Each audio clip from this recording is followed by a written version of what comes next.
नमस्कार, आप देख रहे प्रदेश का सबसे भरोसेमंद news channel India news Haryana. मैं हूं आपके साथ तरन्नुम जहान शेख।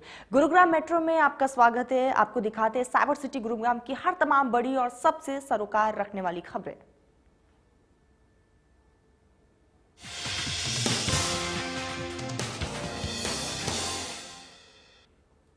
चलिए तो खबरों में आगे बढ़ते। शहरी निकाय मंत्री कमल गुप्ता मंत्री बनने के बाद पहली बार गुरुग्राम पहुंचे। गुरुग्राम पहुंचते कैबिनेट मंत्री कमल गुप्ता ने नगर निगम ऑफिस का यहां पर दौरा किया। इस दौरान मौके से कुछ अधिकारी और कर्मचारी नदारद मिले।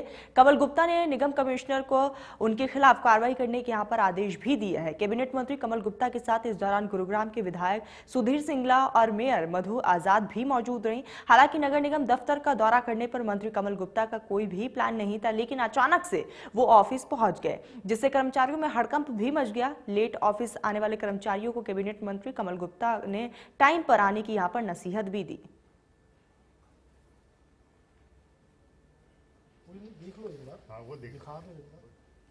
तो आपको बता दें कि गुरुग्राम नगर निगम में ये औचक निरीक्षण किया है कमल गुप्ता ने, और इस दरमियान बहुत सारे ऐसे अधिकारी रहे जो टाइम पर ऑफिस नहीं पहुंचते थे, तो उनको यहाँ पर कमल गुप्ता ने नसीहत भी दी है। उन्होंने यहाँ पर टाइम पर आने का नसीहत दिया। इसी के साथ बहुत से ऐसे अधिकारी और कर्मचारी थे जो वहाँ पर मौजूद नहीं थे। इसको लेकर कमल गुप्ता ने कहा है कि उनके खिलाफ कार्रवाई की जाएगी, क्योंकि इस तरह की यहाँ पर लापरवाही बिल्कुल भी बर्दाश्त नहीं होगी।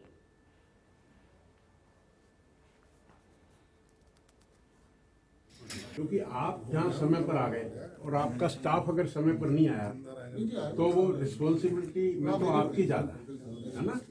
हाँ, और आप कभी अगर उनकी एब्सेंट आज तक कितने साल से हैं? पिछले साल आए थे। उस एक साल में आपने कभी किसी की एब्सेंट लगाई नहीं। इसका मतलब मैं अगर ये कहूँ कि आपने कभी चेक नहीं किया, इस बात को, मेरी बात को डिनाई करेंगे आप? मैं ये मान लूं ना, नहीं यूजुअली जब तक आप एक्शन नहीं लेंगे, क्या आप कोई भी यकीन करेगा आपकी इस बात पर? बताइए, एक साल से आपने अगर किसी की भी एब्सेंट नहीं लगाई और मैं आज आया हूं तो कम से कम 30-40 लोगों की एब्सेंट लग गई। इसका मतलब ये है कि आप जैसे लोग जो हैं वो इनएक्टिव हैं या इनकेपेबल हैं। आपके नीचे 20 का स्टाफ है और आपने अभी उनका कभी एक्शन ही नहीं लिया, तो इट शोज योर। अब ये मैं जितने एब्सेंट हैं उनके सीनियर्स जो हैं उनकी एक्सप्लेनेशन दूंगा। इसका मतलब उन्होंने कभी औचक निरीक्षण नहीं किया। चलिए तो खबरों में आगे बढ़ते हैं। पर्यावरण संरक्षण विभाग बीजेपी हरियाणा प्रमुख नवीन गोयल ने स्वामी विवेकानंद को यहां पर श्रद्धांजलि अर्पित की है। इस दौरान उन्होंने स्वामी विवेकानंद को युवाओं का प्रेरणा भी बताया है।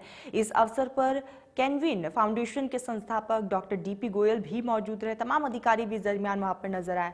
इसी के साथ नवीन गोयल ने कहा है कि स्वामी विवेकानंद जी से प्रेरणा लेकर हर युवा देश हित में अपनी ऊर्जा लगाए, और हमारा भारत देश युवा का देश है, और भारत ने दुनिया को यहाँ पर इंजीनियर, डॉक्टर, वैज्ञानिक और अन्य उच्च पदों के अधिकारी भी दिए हैं। और ऐसे में यहाँ पर कार्यक्रम का आयोजन किया गया, जहाँ पर तमाम मंत्री और अधिकारी इस दरमियान मौजूद भी नजर आए।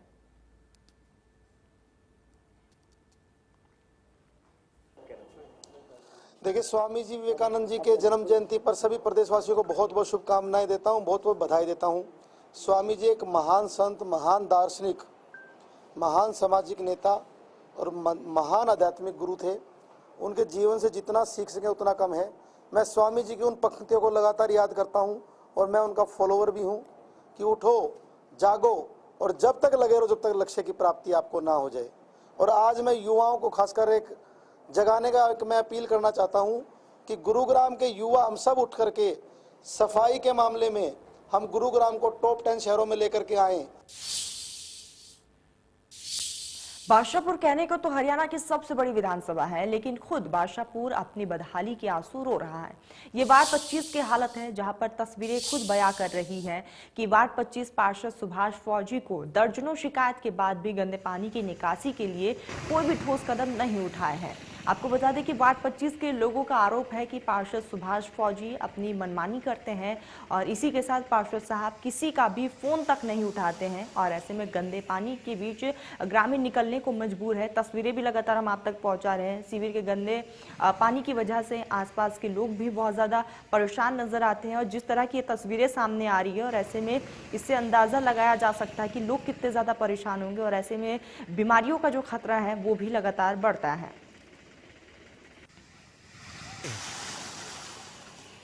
तो आपको बता दें कि वार्ड 25 में इस तरह की स्थिति बनी हुई है, जिस तरीके से यहाँ पर जल भराव है और ऐसे में कई बार लोगों ने यहाँ पर पार्षद को इस पूरे मामले को लेकर अवगत भी करवाया है, लेकिन पार्षद साहब ने अभी तक इस पूरे मामले को लेकर कोई भी कार्रवाई नहीं की है।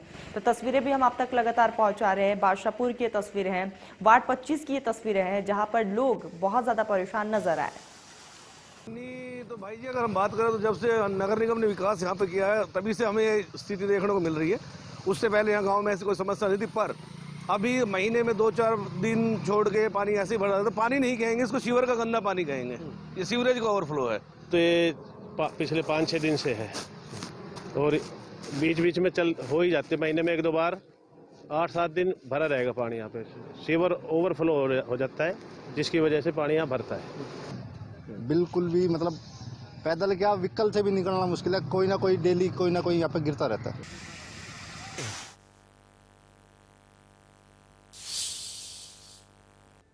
ब्रेक के बाद आप सभी का स्वागत है। खबरों में आगे बढ़ते हैं। गुरुग्राम के नेशनल हाईवे एटलस चौक पर पिकअप ट्रक और वैगनार कार की यहाँ पर टक्कर हो गई है। गुरुग्राम से दिल्ली जाते समय यह हादसा हुआ है। हादसे में वैगनार कार चालक की मौके पर ही मौत हो गई है। कार को टक्कर यहाँ पर आपको बता दें कि मृतक की कोई भी अभी तक पहचान नहीं हो पाई है। पुलिस ने शव को अपने कब्जे में ले लिया है और पुलिस आगे की तफ्तीश में जुटी हुई है। तो साफ तौर पर तेज रफ्तार का कहर देखने को मिला। दर्दनाक सड़क हादसा जिसमें एक की मौत हो गई।